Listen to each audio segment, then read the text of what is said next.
Damián Vil, que es docente de la Universidad de Buenos Aires, investigador del CONICET, está en línea. ¿Cómo te va, Damián? ¿Cómo andan? ¿Todo bien? Todo bien, gracias por atendernos, ¿eh? No, por favor, gracias a ustedes y bueno, un saludo para todos allí y a los oyentes. Bueno, queríamos ver un poco tu mirada. La última vez que hablamos, hace unos meses atrás, vos contaste la historia de la inflación y fuiste explicando sobre todo por qué se generaba la inflación. Y queríamos preguntarte cómo ves todo esto, ¿no? Un gobierno que de repente cambia el relato y aparece alguien que dice: hay que recortar 210.000 millones de pesos de salud, educación y procrear. Y así de la noche a la mañana empiezan con ese recorte. ¿Cómo ves todo esto?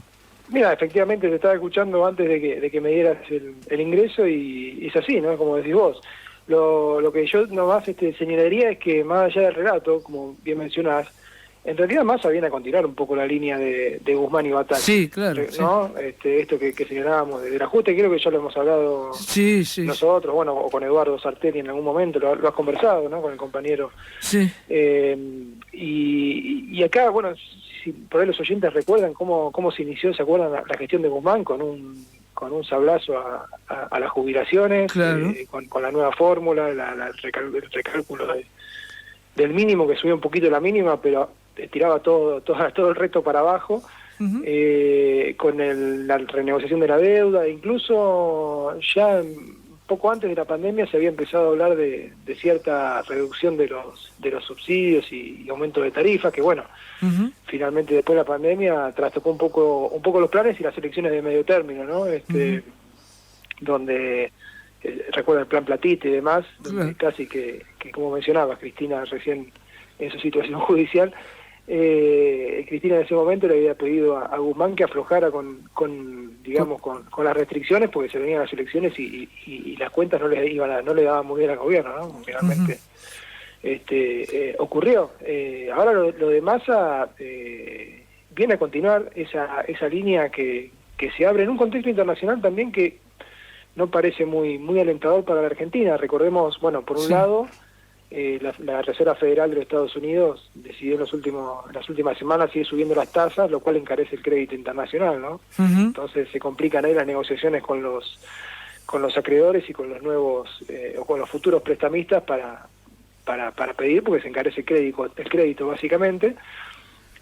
Bien que, como señalabas vos también, ¿no? El equipo económico pusieron gente muy avesada en esos trámites, Rubinstein, claro. Que se lo logran imponer al kirchnerismo duro, un tipo que tiene experiencia en esas lides de manejo de la deuda y renegociación de la deuda, y el mismo Massa que tiene línea directa con...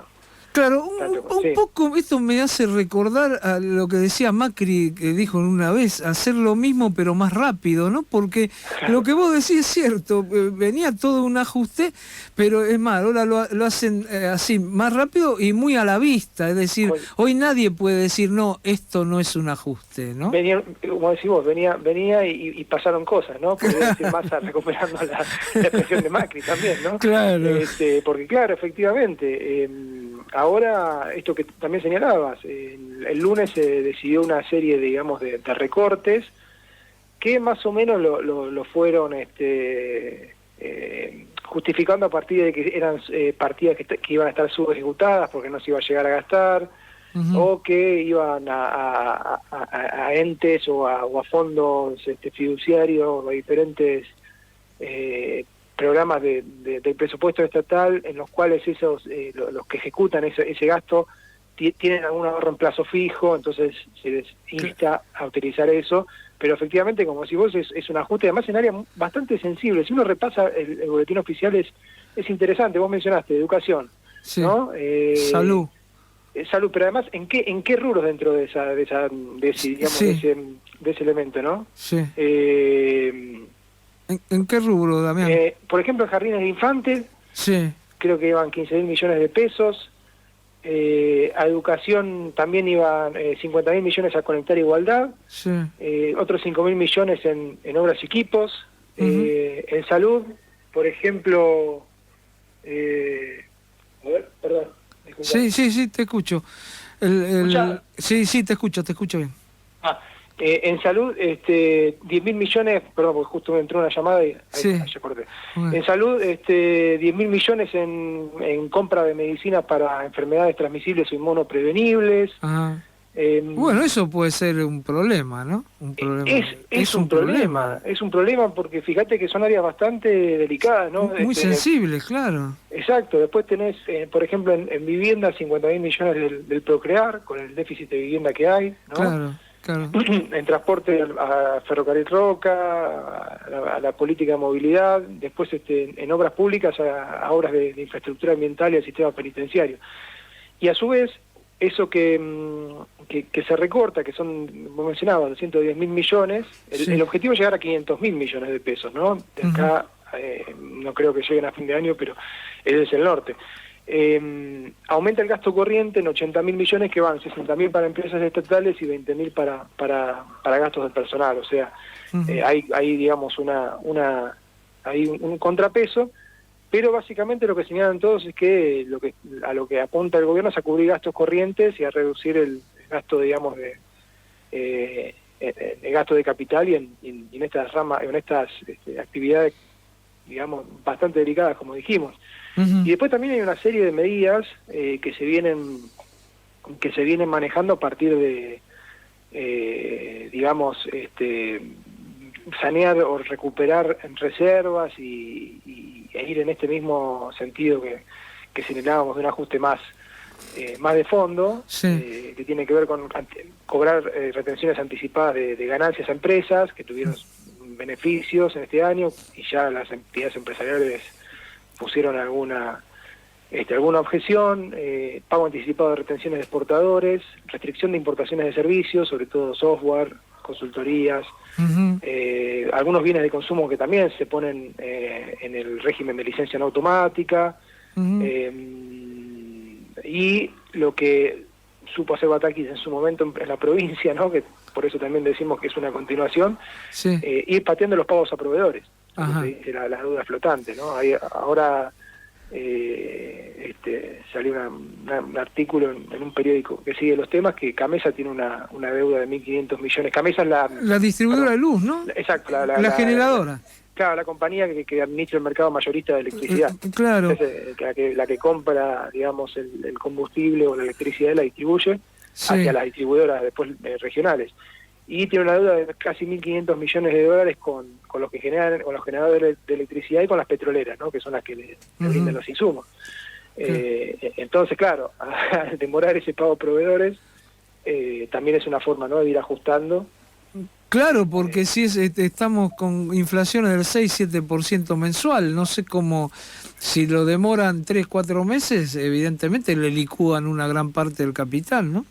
Sí, de hecho, bueno, estas empresas están ya quejando porque dicen que no tienen capital de trabajo para reinvertir y demás, ¿no? O sea, empieza el tira y afloje ahora con el gobierno por esa situación, pero y eso también va a impactar seguramente sobre las tarifas que según los cálculos más conservadores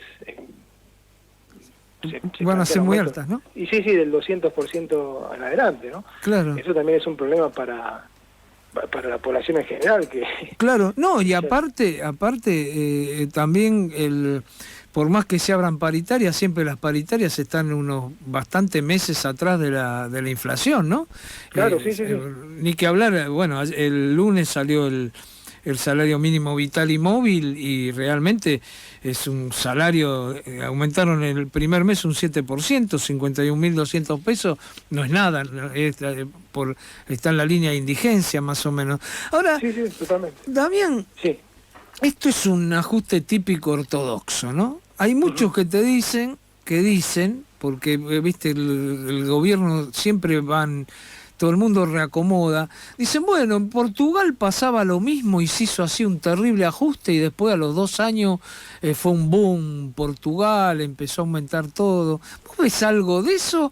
¿O ves, por ejemplo, que sí se están mandando todo este ajuste lo más que puedan para el año que viene, que es un año electoral, por ahí poder no seguir haciendo tantos ajustes? ¿Qué es lo que ves vos? Mira, yo creo que el caso Portugal hay que estudiarlo con más detenimiento, pero creo que es la opción que señalas vos. O sea, acá hay una serie de cuestiones que también la hemos charlado, que tienen que ver con cómo es la dinámica de la economía argentina, ¿no? Sí. Básicamente, el problema es el rezago de la productividad del trabajo, de la estructura económica general, y el cáncer que tiene la Argentina es su propia clase dominante que se va comiendo el país. Yo creo que todas estas maniobras en realidad están apuntando a llegar al 2023. Están apuntando a llegar al 2023 y tratar de hacer algunos cambios que puedan darle sostener alguna sustentabilidad al plan económico, sobre todo de cara a la negociación de la deuda, ¿no? Se señala que en el caso, digamos, ahora también Massa viajaría a Estados Unidos para hablar con el FMI, también para reunirse con empresas de energía y mineras, y en el caso de mostrar cierta solvencia, se destrabarían algunas partidas de préstamos que son en realidad para pagar préstamos viejos, digamos, básicamente, ¿no? Sí. Pero acá está el problema que señalamos más de una ocasión, el problema de los dólares, ¿no? Hoy día, y esto tiene mucho que ver con lo que señalaba, el tema de inflación, de posible devaluación, vos tenés que las reservas, digamos, que se pueden utilizar según cálculos privados, lo que se denomina las reservas de libre disponibilidad, están alrededor de los $2.000 millones. Nada, sí. Porque además si se viene vendiendo un ritmo de 200 millones por día en algún momento, sí, es un problema. Sí. En los últimos días igualmente ha bajado, incluso creo que el Banco Central recuperó algunas... Sí, pero muy poco, dólares, pero muy recupera por ahí 140 millones en una semana. Exacto. Que después vendió todos los días, claro. Exactamente, eso es muy puntual, con lo cual la soga está muy atada al cuello del gobierno y de la economía argentina en general, ¿no? Toda esta situación lo que parece es una reacción tardía, ¿no? del gobierno y de la clase dominante al problema que estaba presente antes de que asumiera Alberto, ¿no? Claro. Que no tiene ni que ver ni con la pandemia ni con la guerra de Ucrania, sí. Lo cual la Argentina, digamos, ahí tenía una oportunidad que la perdió. Creo que ya hablaste con Eduardo del tema del caño, del famoso caño, sí, ¿no? Del gasoducto, sí. Exacto, ni un caño pudieron hacer, claro. Exactamente, sí. Podrían estar exportando, incluso ahorrándose todo lo que drena por importación de combustible, que este primer semestre fue de casi $7.000 millones de dólares, y podría estar exportando con la suba de los precios de la energía, y al contrario, está importando y abultando un rojo en ese rubro que es bastante preocupante, ¿no? Claro. Solamente para ver quién se quedaba con el negocio. Claro. Ahora esa mezquindad, ¿no? Sí. Por lo que vos decís, ahora, en este esquema, yo creo que antes de fin de año no tienen otra posibilidad que devaluar, por lo que vos decís. Bueno, es un problema terrible porque a su vez golpea de nuevo en los precios. Los precios han subido sin que el dólar se haya movido o que se haya movido muy poco. Va a ser terrible. Es decir, no sé si da como hizo en su momento Kicillof, ¿no? Que hizo una devaluación. La del 2014. La del 2014. Claro. Pero si ahora no sería peor. O la de Macri, digamos, en el 2016. Claro, 2018. La de 2016 cuando asume. Este tema no es un tema que siempre pasa lo mismo. Van dejando atrasar y de repente viene el golpe. Totalmente, sí, sectoriza. A ver, hay una cosa, digamos, en la coyuntura que más ha logrado, digamos, estabilizar la situación del dólar, sí, con una interesante, digamos, devaluación, porque, digamos, entre la renuncia de Guzmán y el día de hoy, bueno, el día de la cotización de ayer, sí, hay entre un 9 y un 11% de devaluación, ¿no? Hubo un pico, ¿te acordás? Cuando estaba Bataki todavía, que el blue llegó a casi 340 y el oficial, claro, con los impuestos también, se iba hasta casi 300, sí, y luego, bueno, ahora se está estabilizando, pero ahí, cerca de los 300 pesos. Claro, o sea, ahí ya hubo un primer sacudón. Y después, fíjate que todo esto que te mencionaba de las otras medidas que por ahí no están tanto en el boletín oficial, esto que señalábamos de los recortes del presupuesto, pero sí en estas perspectivas, digamos, de ajuste para acumular reservas, está esa preocupación en la cabeza, pero básicamente si repasás son como puchitos, ¿no? De ir rascando la olla sobre todo para frenar un poco la salida de divisas, que en los últimos 2 meses, si la Argentina tenía algo, su economía algo positivo, era que tenía un saldo comercial favorable los primeros meses del año, pero los últimos 2 meses, junio y julio, digamos, los últimos meses ya cerrados, fueron deficitarios, ¿no? O sea, se agregó otro problema. Por eso todas estas restricciones a importación de insumos, a servicios, eso va a impactar también en la producción, no te quepa duda, va a ser otro problema más. Recortes posiblemente a provincias, los gobernadores ya se estuvieron reuniendo, la Liga de los Gobernadores ahí en La Plata con Kicillof, y bueno, dijeron hay que tomar ciertas medidas, vamos a apoyar, pero ojo que no se sobrepasen con nuestras partidas, ¿no? O sea, se abre un panorama, claro. Apoyamos todo el ajuste, pero que lo hagan los otros. Claro, que lo hagan, exactamente. Y claro, como decimos, esto, a ver, a lo que se juegan es esto, digamos, a acordar con el fondo, con otro prestamista que les pueda, digamos, tirar unos dólares, terminar la liquidación, digamos, del agro, que dicho sea de paso, es en estos 6 meses de las más altas de los últimos años, ¿no? Tenía acá el dato, andaba por los, según digamos, lo que informa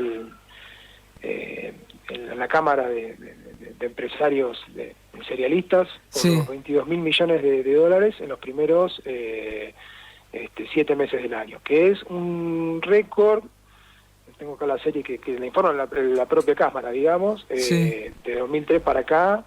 El año pasado fueron 20.200 y este año 22.300. O sea, hay una liquidación importante, hubo un superávit comercial moderado, pero que trajo un alivio en los primeros meses. No obstante, el problema no se resuelve. Entonces, bueno, ahora se están buscando estas restricciones, arreglar con Estados Unidos, arreglar con los chinos, que también para un swap, claro. Claro, para un swap, para una inversión extranjera, etcétera, en alguna actividad, y llegar a 2023. Yo creo que la perspectiva de esta medida está puesto en eso, y que van a tener dificultades, probablemente. Yo creo que va a seguir la dinámica de esta devaluación, microdevaluaciones, que es lo que viene ocurriendo en realidad hace varios años ya.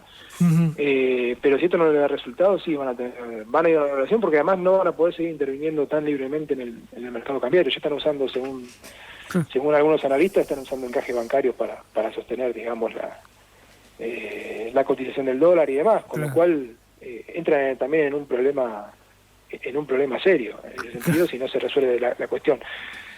Resuelva o no resuelva, o sea, lleguen a 2023 o no, como siempre charlamos nosotros con vos, bueno, y en las veces que nos invitás, sí, a participar, el problema de fondo está en la estructura productiva de la economía argentina. Claro.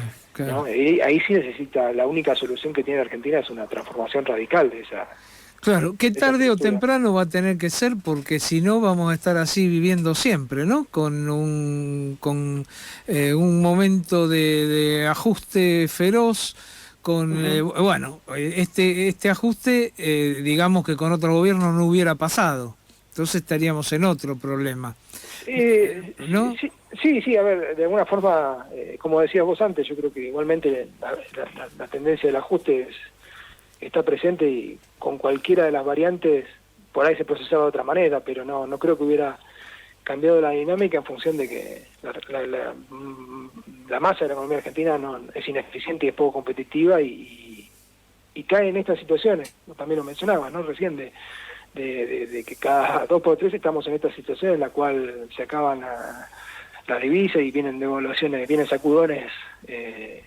Claro, los más grandes recordarán desde, no sé, del Rodrigazo para acá. Claro, sí, hemos tenido varias, ¿no? Sí, del 75 para acá varias. Claro, y para no mencionar anteriores también, pero claro, un hito fuerte, el 89, bueno, el 2001, claro. Creo que es algo repetido acá.